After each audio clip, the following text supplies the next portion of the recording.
Good afternoon, ladies and gentlemen. This is Robert Rayburn here at Life Pro Asset Management. It is the last day of the month and the quarter, September 30th of 2024. Hard to believe that it is the last quarter of the year.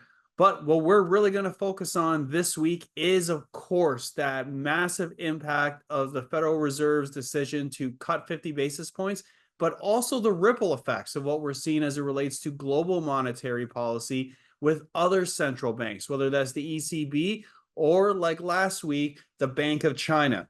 So, what is one of the big impacts of the Federal Reserve cutting rates? It green lights emerging market central banks to cut interest rates on their end as well. Because if the Fed is easing, emerging markets can also ease without the fear that their currencies will go down in value if they're not cutting with the Federal Reserve and capital leaving the country. So this has now created this idea or this concept of a global flood of liquidity as central banks from the US, Europe, Canada, and now the emerging markets led by China are all cutting interest rates at the same time. And that's really going to be the theme of this week's presentation, is that global liquidity drive. So now that we have most or all central banks cutting rates, how is that going to impact the market, both with fixed income markets, bonds specifically, and of course, global stock markets? Three big things we're going to focus on: market conditions, high level, what's happening, is the current market rally long in the tooth as it relates to long-term trend versus momentum, and then also doing a quick economic update as well. Number two, inflationary data and what it may mean for FOMC policy going forward, right? Because one of the big risks, of course, is that as interest rates drop, inflation flares right back up, and then the Federal Reserve's got to cut bait and start the hike again. So what's going on there? Is that supportive of what the Federal Reserve is trying to do? Lastly, asset allocation in a world of falling interest rates, right? So how do we want to position money when central banks across the world are increasing liquidity and bringing down interest rates? So real quick here, there's two things to really understand about the S&P 500 and the broader NYSE or US markets right now, is that global or long-term trends remain strong, right? So it's hard to short a tape when trend is strong. When most stocks are participating in the upside, you have more and more stocks participating in the rally.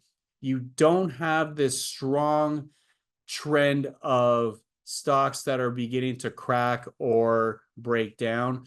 In this type of market, you kind of want to go with the flow a little bit, and that can sometimes sound counterintuitive, but trend remains strong. If there is one fly in the ointment, is that momentum has been a little bit weak. And when we look at the percentage of stocks at 20-day highs, it has fallen from about 50% from that initial rally off of oversold levels, in and around, believe it or not, just under 20%. Now, why is that? A big reason is the market is going through this rotation, right? Where the top of the market, those largest stocks were leading the rally.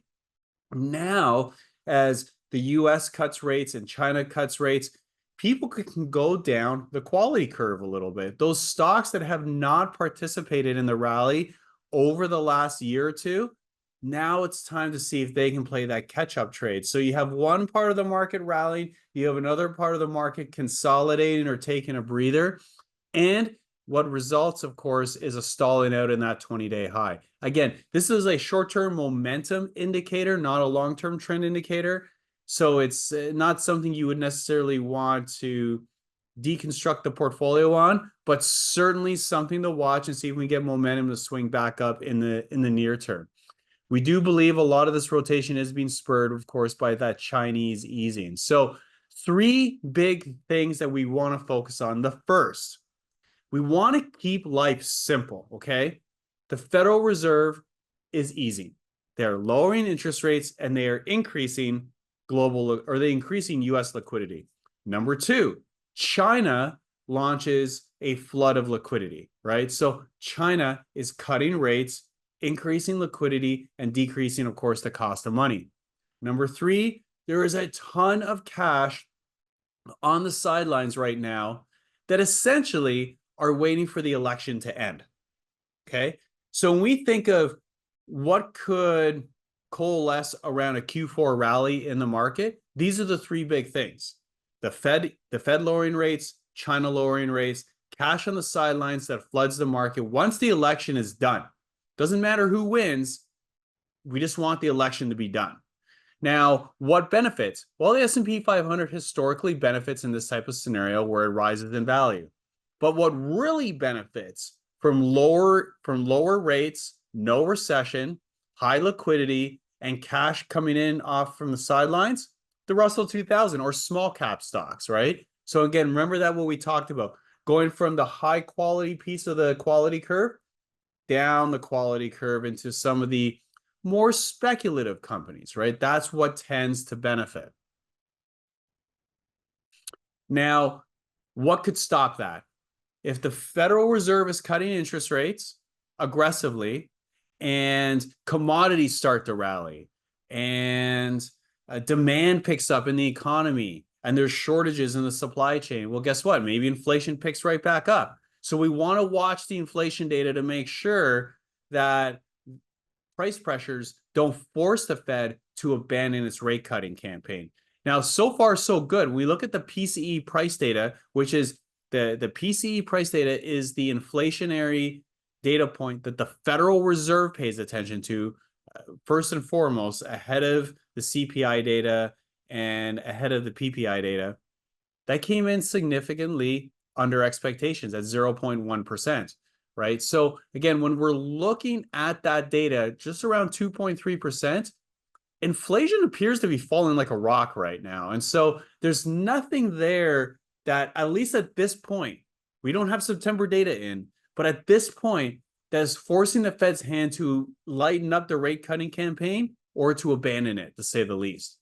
When we look at we look at US economic data across the board, whether it's manufacturing data, whether it's employment data, whether it's inflation expectations, whether it's consumer sentiment, all of these things are tame.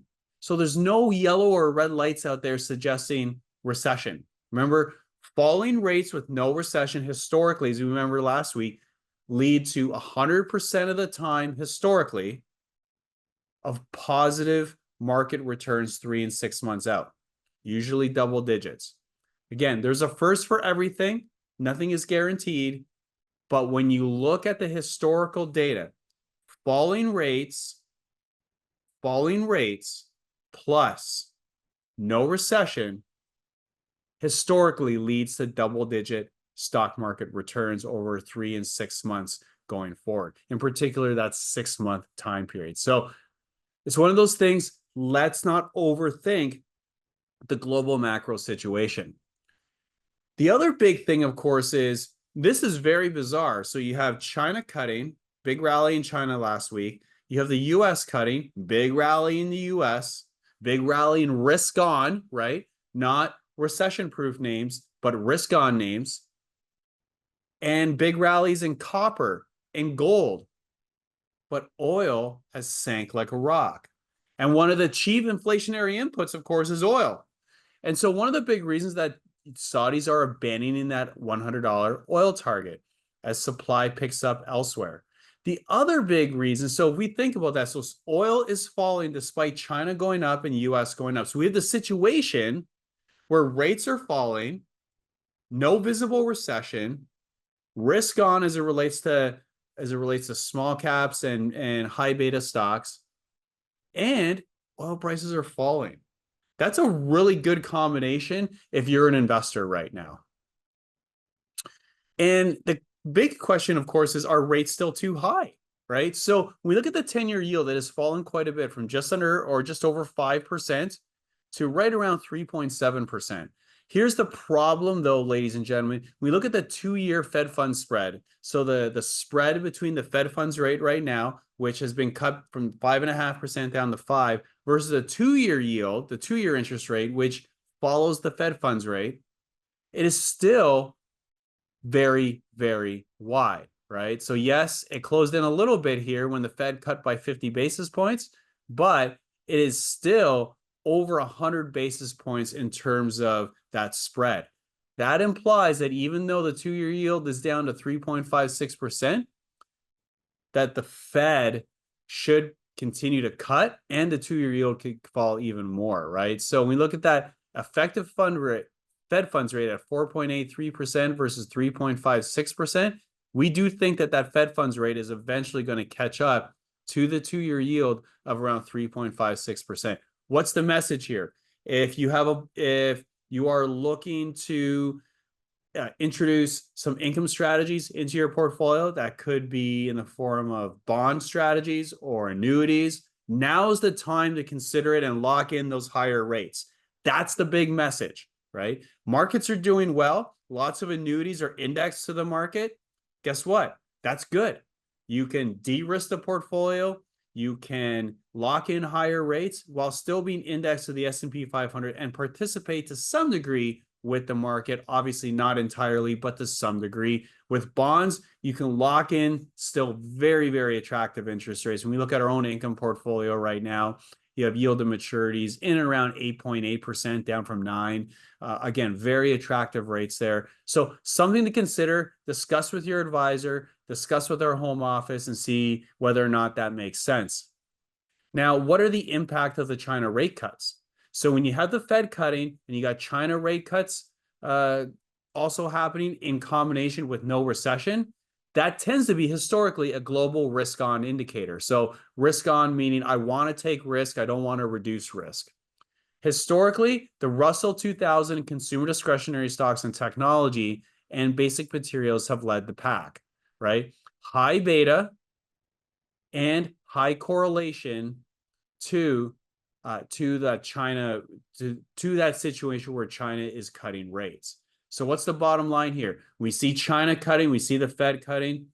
Historically, you've wanted to be overweight consumer, Russell 2000 small caps, growth stocks, technology. That's been the historical play. So what does all this mean? We're really seeing this rotation from the top of the market to the rest of the market. We're seeing rotation into small caps and growth away from large cap and value and higher quality, right? So higher quality to lower quality, large cap to small cap, and then of course value over to growth. And then lastly, on the fixed income side, long duration versus short duration, right? So as rates drop, those longer duration bonds tend to outperform versus those shorter duration bonds. And then lastly, we do want to talk about seasonality. We talked about this last week. I'm going to keep it really short here. Momentum begets more momentum, right? So when you have a positive first half of the year, the second half of the year tends to also be very, very positive, right? So in the first half of the year, like this year, was greater than 10% on the S&P 500. You have an 83% win ratio in the second half of the year, and those returns tend to be around 9.8%. Going into Q4 of this year, what are those specific catalysts? The Fed's cutting, number one. Number two, China's cutting. Number three, the election will be over. Thank God, right? So those are the big key factors for second half returns when we go into the last quarter of the year. So what's the bottom line here, ladies and gentlemen? China is following the Fed move and also cutting rates. That is introducing more liquidity when in combination with the Fed and the ECB and the Bank of Canada and the Bank of Japan. You now have the situation of a potential global flood of liquidity. That leads to number two, lower recession risk plus falling prices equals perhaps more rate cuts. Lastly, high beta and growth. Those are the areas that we prefer over low beta and value right now because of this global macro setup. So that's what we got for you this week. 888-543-3776. Have a fantastic week. Have a fantastic start to Q4. And if you have any more questions or concerns, please feel free to reach out. We're here to help. And again, thank you again. Thank you again for all your business and have a great week.